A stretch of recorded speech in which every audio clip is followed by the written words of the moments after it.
AM Online TV.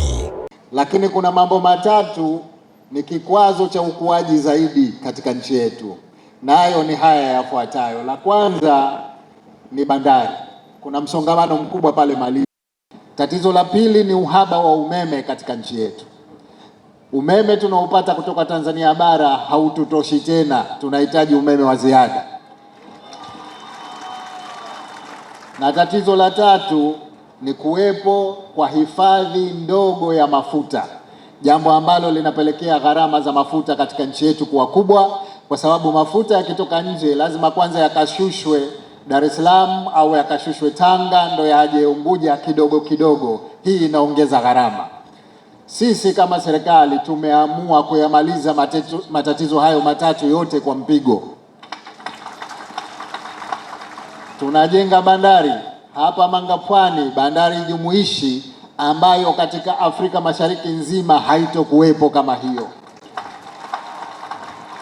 Bandari italeta meli kubwa za kisasa zenye kubeba zaidi ya makontena 15,000. Lakini hapa Zanzibar tutajenga matangi ya mafuta ya kuhifadhia mafuta ambayo yanaweza kukidhi mahitaji yetu ya ndani ya zaidi ya miezi mitatu. Yaani zaidi ya lita milioni 60 au tuseme tani 60,000 tutaziweka hapa ili tuhakikishe kwamba biashara ya mafuta inakuwa na gharama nafuu, ili gharama za usafirishaji ziendelee kushuka.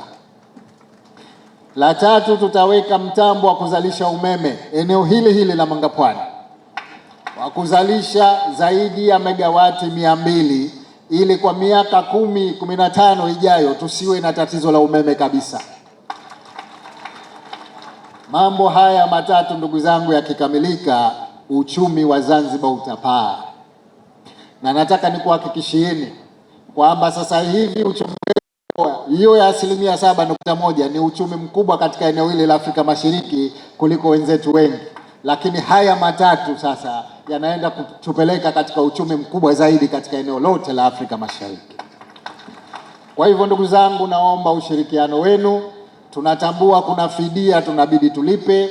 Tunatambua kwamba tuna ujenzi wa nyumba za kuwapa watu waweze kukaa katika mazingira mazuri zaidi. Tunatambua kwamba kuna barabara lazima zipite katika maeneo mengi zaidi. Hayo yote yatafanyika ili bandari hii iwe na ufanisi tunayoijenga, ili tusiweze kujenga bandari halafu haina miundombinu inayo. AM Online TV.